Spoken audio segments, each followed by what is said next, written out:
Good day, everyone. My name is Princess Maylahay David. I will be the one who will discuss about what is consonant and the features of consonant sounds. Consonants are all the letters in the alphabet that are not vowels, such as B, C, D, and so on. They are speech sounds that are articulated with partial restrictions of the vocal tract when the air is pushed through from the glottis to the mouth. The flow of the air is restricted in a way that the airflow passes the constriction. In a simpler explanation, a consonant is a speech sound that is produced by blocking or restricting the airflow in some way when you speak. It's the opposite of a vowel, which is a speech sound produced without such obstruction. Consonants are the b, k, d, g, h, l, m, s, t. In producing these sounds, the air is constricted. Let's proceed to the features of consonant sounds. The production of the air affects the sounds, thus, this terminology needs to be understood when studying consonant sounds. First is we have stop versus continuance. Stop are sound labels in which the flow of airstream is completely blocked, such as in the sounds of ma, na, ba, and pa. During the articulation of stop sounds, the vocal tract is closed of a certain place, such as the lips, alveolar ridge, or velum, to stop the airflow entirely. This blockage creates pressure behind the closure. Like for examples, ma as in mat, na as in nut, ba as in but, and pa as in pat. As I speak those examples, the airflow is completely blocked at the lips, alveolar ridge or velum, and when released, it results in a distinct burst of sound. Continuance, on the other hand, are sounds that are impeded but the airstream is not blocked. So, ag continuance, mo ni siya ag sound nga ma-prevent or ma-delay, pero ag iyang airstream is not completely blocked, allowing the airflow to pass through, creating a continuous sound. For example, f, s, va, z, la, and ra.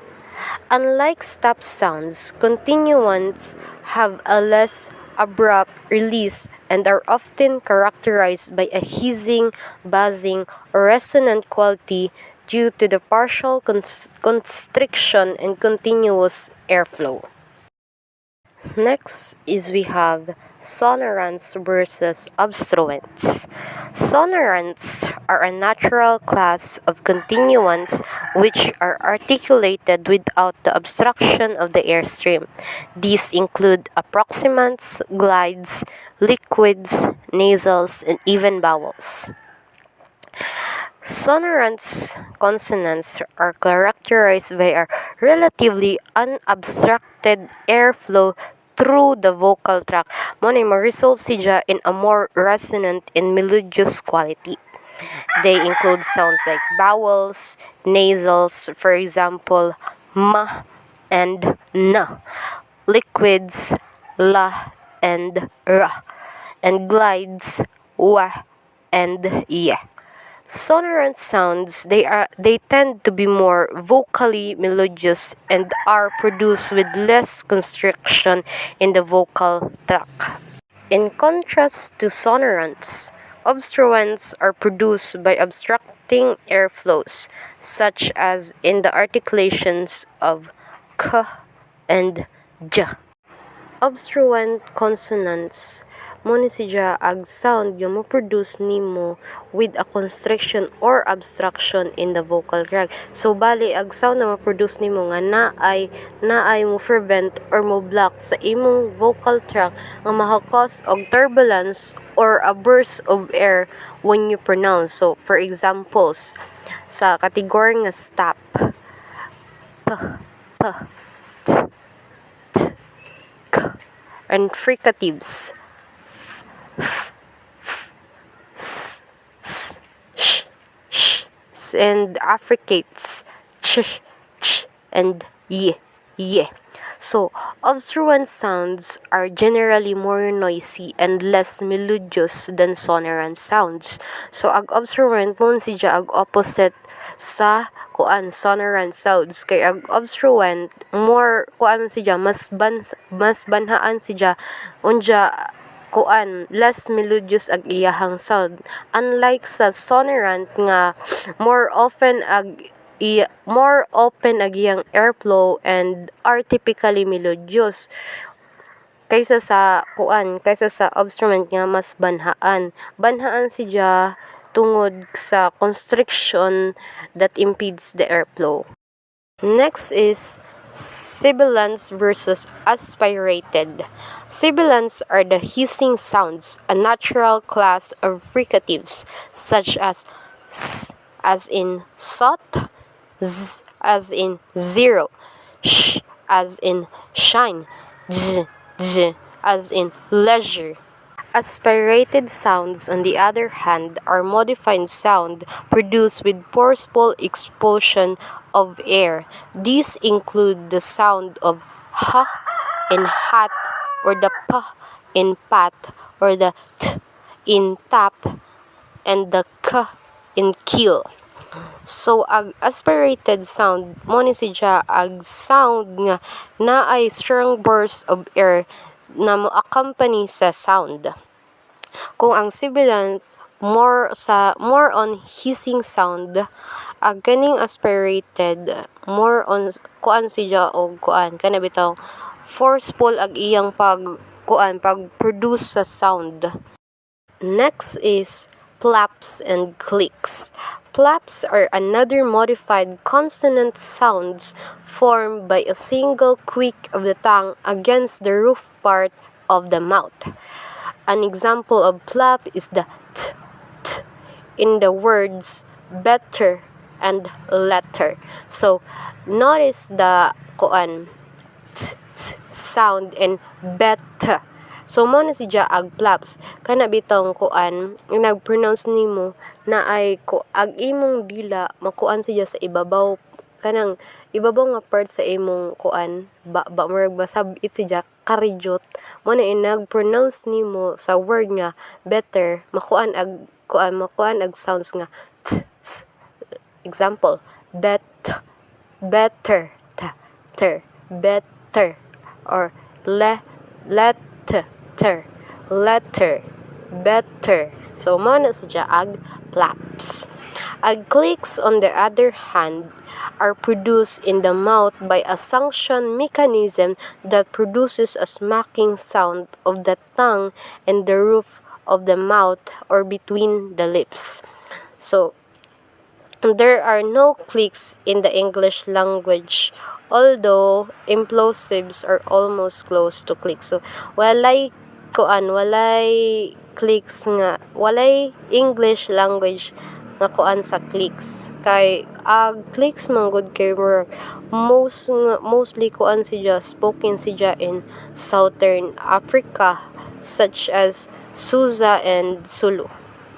So, in summary, ag flap consonants nag-involve siya og a quick tongue tap against the alveolar ridge or agadtong ibabaw sa atong ibabaw nga part, and they are found in many languages, unlike sa click consonant sounds nga unique feature siya mokuan siya og specific language.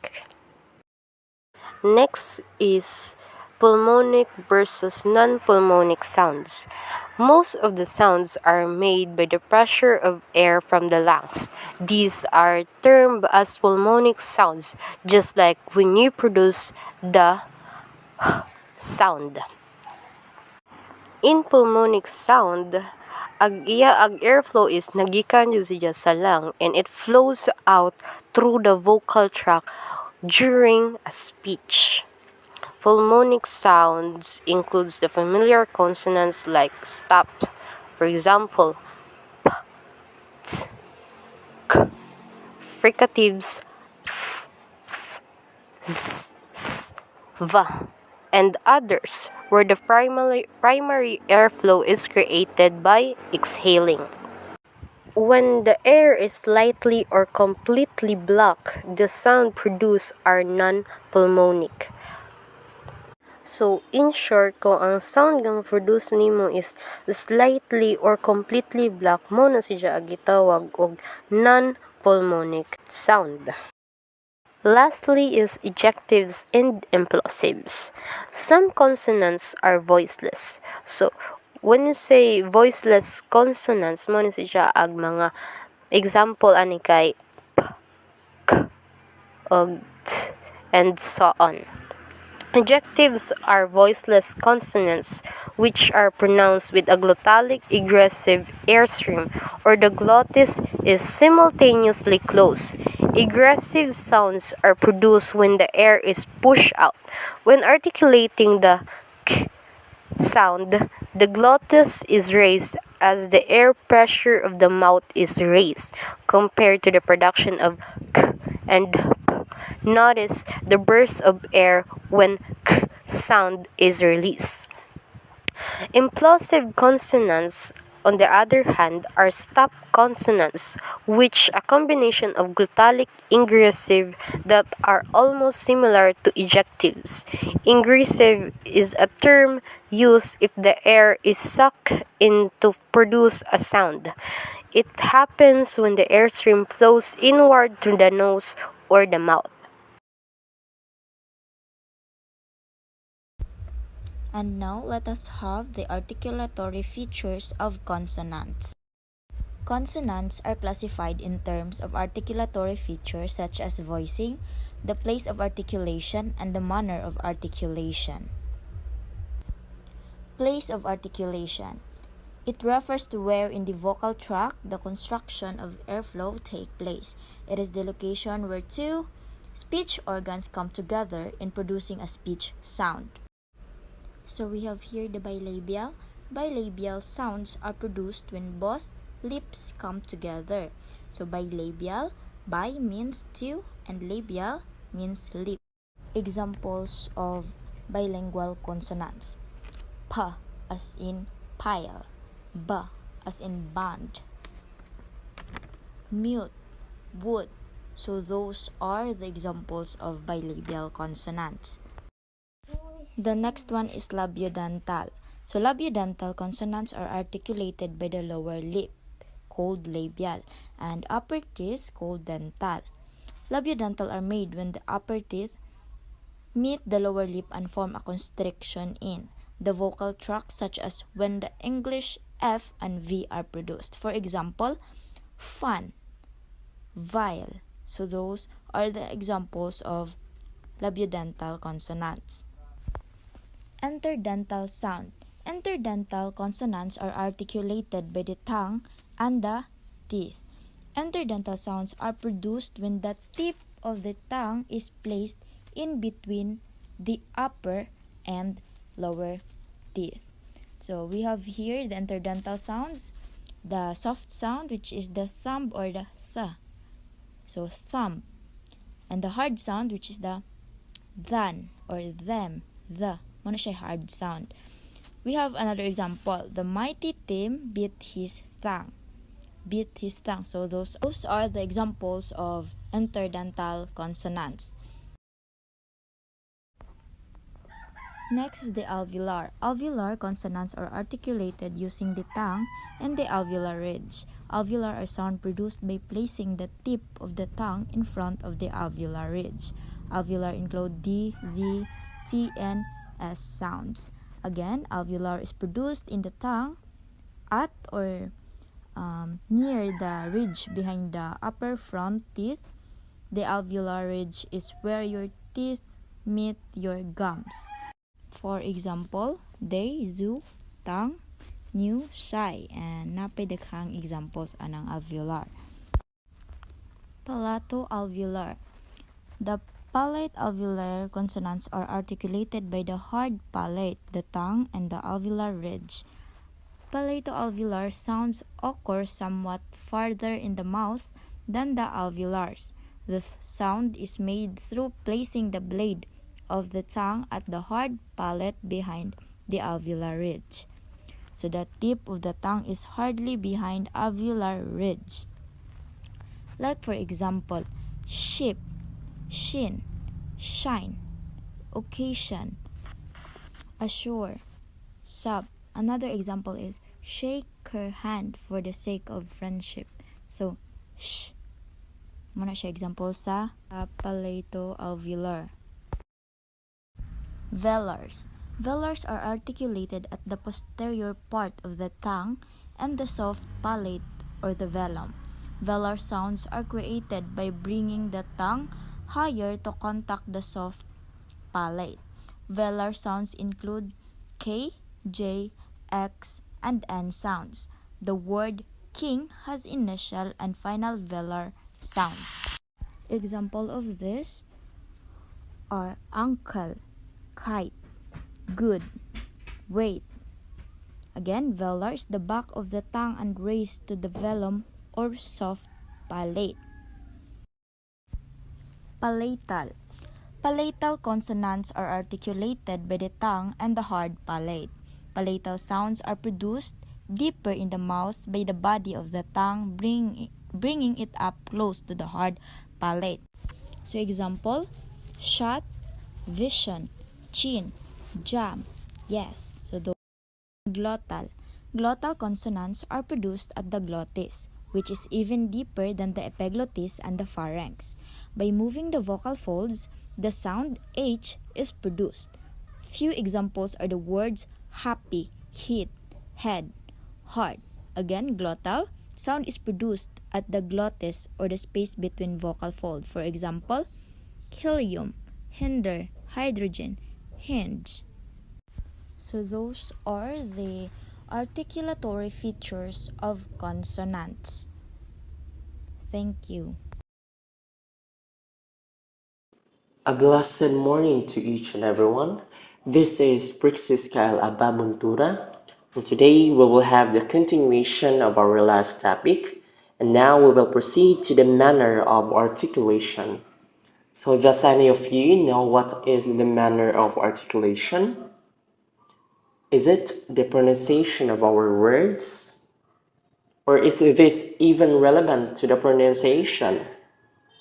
Let us learn and discover the world of manner of articulation and its distinct parts. So the manner of articulation pertains to the manner the airstream is obstructed as the air flows directly from the lungs and is released by the mouth. When the airstream flows through the vocal tract, the air could be completely or somewhat restricted. The manner the sound is produced is labeled as plosive or stopped, fricative, affricate, liquid, and glide. So simply, the manner of articulation is the process by which our vocal organs produces sound, and there are distinct parts of it. First will be the plosives or stopped. Plosive or stopped refers to the stopping of the air completely to produce a sound. When the air is completely blocked to accumulate pressure and release in a burst. The consonants are plosives, such as in the words stopped, bag, lack. So simply plosive is the produce of sound, but in a burst form or in a strong form of reading. Just like the words stop, bag, and lock. So here are some examples. The English language has the following stop consonants: P and B. The air is completely blocked by meeting both upper and lower lips. So as we pronounce the word or the letter P and B, our both upper and lower lips are blocked. Let's take for example, plow, cap, bath, tab. So next will be the letters T and D. The air is blocked by pointing the tip of the tongue against the alveolar ridge. So simply, the word T and D are bursts, but the air is still blocked. For example, tap, bath, draw, word. And for the letters K and G, the airflow is blocked using the back of the tongue against the soft palate. Let's take for example, knock, lock, great, and bog. So simply, plosives or stops are words or consonants that are produced in a blocked or in a burst form. Next is the fricatives. Fricatives refers to the leaking of the air from a narrow passage of the mouth. It is done through partial blocking of air in the vocal tract, which will force it to pass through a narrow channel. Fricatives are produced when the air is allowed to move, but restricted. The air creates friction. In few cases, due to friction, it produces an audible vibration such as the words bath, wine, vision. So simply, fricative is the process by which our vocal tract is black and only the air is allowed to move.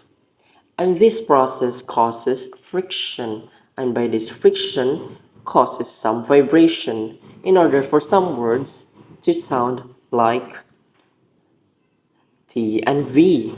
The air is forced to pass through the lower lip and upper teeth.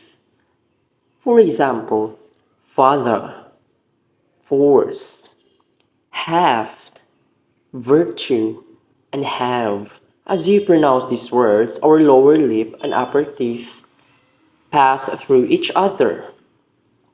And this for next sign, the O and the O with the N. The air is forced through the tongue and the upper teeth. Examples: the, bath, thick, these, rather. By reading the examples, you have noticed that your tongue and upper teeth are forced or fricked together. The next letters will be the S and Z. The air is forced through the alveolar ridge and the tongue. Examples: suit, busy, zit, boss.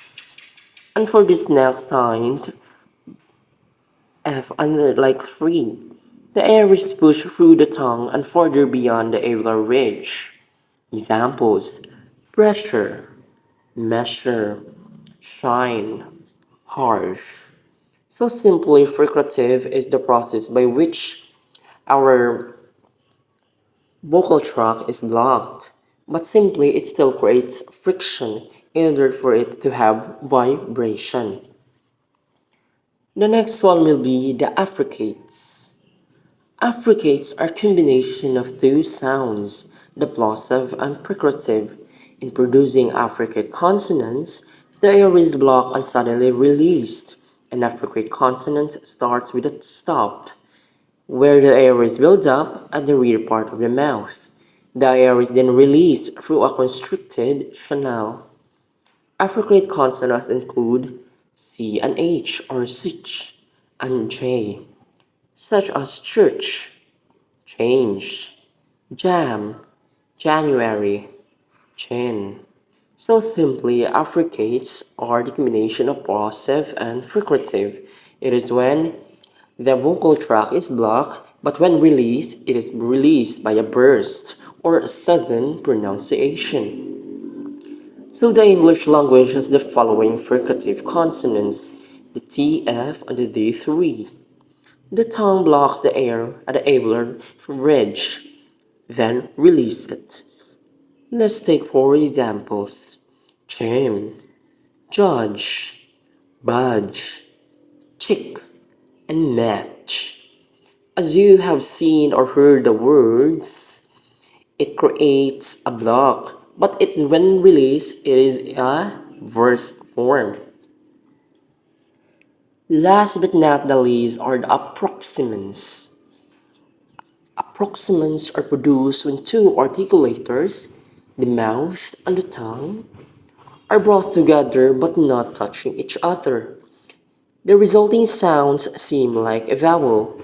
An example is the sound produced when articulating the word Y, which seems to be a combination of a fast U and I.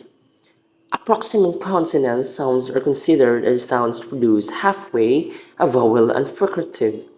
When producing approximants, only a little friction is created since the air flows effortlessly through the vocal tract. Listen to the sounds of Y, how, yet, rat. Take notice there is no contact between the articulators when these sounds are produced. Some simple words, approximants are produced with our articulators, the mouth and the tongue, but they are not interacting each other. The only sound produced is the little friction and the air that flows through our vocal tract. Let's take, for example, the English language is the following approximant consonants: the sound F and W. The sound is smoothly produced and there is no apparent contact between articulators. Let's take for example when, yes, rather, wet, right, and whether. These following consonants produce sounds but simply no contact between our mouth and our tongue. Thank you so much for listening. I hope you have learned a valuable lesson and this may be used in your future sentences and pronunciation. Thank you everyone. This is teacher Pris Kyle Ababuntura signing off. And now let us proceed to the lateral or liquid. Consonants that are considered lateral or liquid are made when the tongue constricts the mouth and obstructs the airflow but does not cause friction. This results in a semi-vowel like the quality of the sound. When producing lateral or liquids, the airflow goes through the sides, usually of the tongue, such as in the words lame and sell. The English language has one lateral or liquid consonant, L. This is produced by placing the tip of the tongue at the alveolar ridge. Example: black, leech, smell, tell. Next is the nasal. Nasal consonants are produced when the air is pushed out from the nose.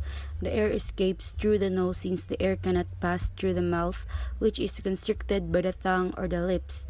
Notice how these words are produced: man, song, blank, notice, and manner.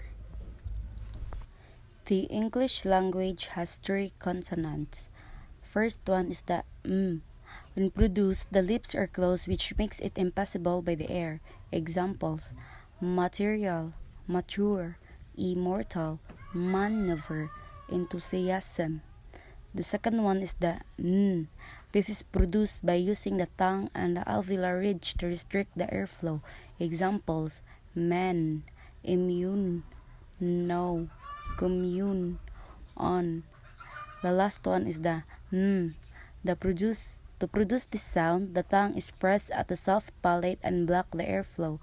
Examples: funk, being, beginning, bank, and imaging. The next one is voicing. Consonant voicing is categorized into two, voiced and voiceless. When the vocal cord is vibrating, when the sound is produced, the consonant is voiced. When it is not vibrating, the consonant is voiceless. Now touch your upper neck and say these sounds: b, b, boy, v, f, vine, k, k, gallon, z, z, zoo, p, p, pine, f, f, fruit, k, calm, same. So basically, the set A shows that it is the voiced because when we pronounce those consonants, our vocal cord is vibrating, while the set B is the voiceless because when we pronounce those sounds or consonants, something isn't vibrating. Voice consonants include b, d, g, j, l, m, n, r, z, z, v, w, x, z, z. Let's practice. B, balance, bold, beauty, fable, stab, scrub, cube, bulb. Next is d, dinghy, fiddle, motorcade, diamond, model, squad. Third, g, gauge, mage, engage, grade, grime, sage, vogue. Next is j, jungle, joint, enjoy, major, edge, reg, jeopardize, jibe. Next is ladder, stallion, fragile, legend, collect, local, symbol. Next is magazine, slumber, sublime, meadow, mimic, steam. Next is naive, lunatic, resign, neutral, annoy, stern, nonsense. Next is bank, drink, wink, frank, gang, clinging, flank, and hunger. Next is rascal, narrative, square, degree, merry, radar. Now let's proceed to the treasure, casual, usual, camouflage, regime, seashore. Next is done, thither, lead, though, brother, soothe, those. Next is view, revenue, sleeve, vendor, review, mangrove, value. Next is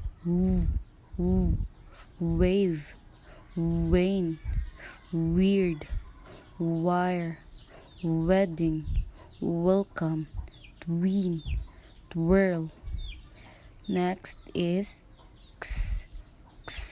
vixen, xanthine, x-ray, xenon, xerophyte, and xerox.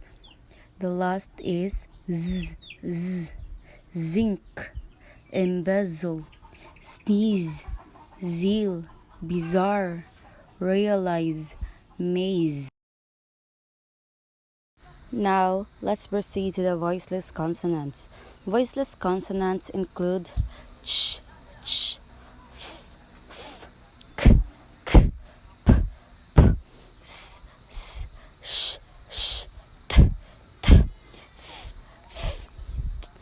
So, let's practice.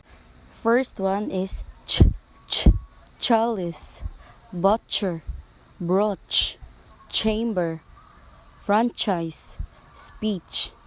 Next is frequent, effect, shelf, faculty, reflect, staff, facility.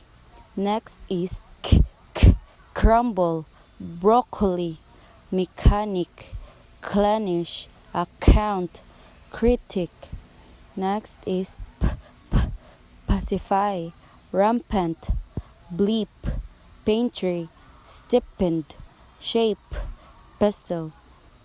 Next is scum, sister, nurse, scorn, castle, genius, mistress. Next is shuttle, bushel, smash, shovel, fishy, bluish, and shadow. Next is tedious, tattered, flute, tapestry, flatten, straight, timer. Next is thing, author, booth, theory, mythical, mouth, and thief. So now you already know how to pronounce those voiced and voiceless consonants. I hope you learned something from this video. Thank you for watching and listening.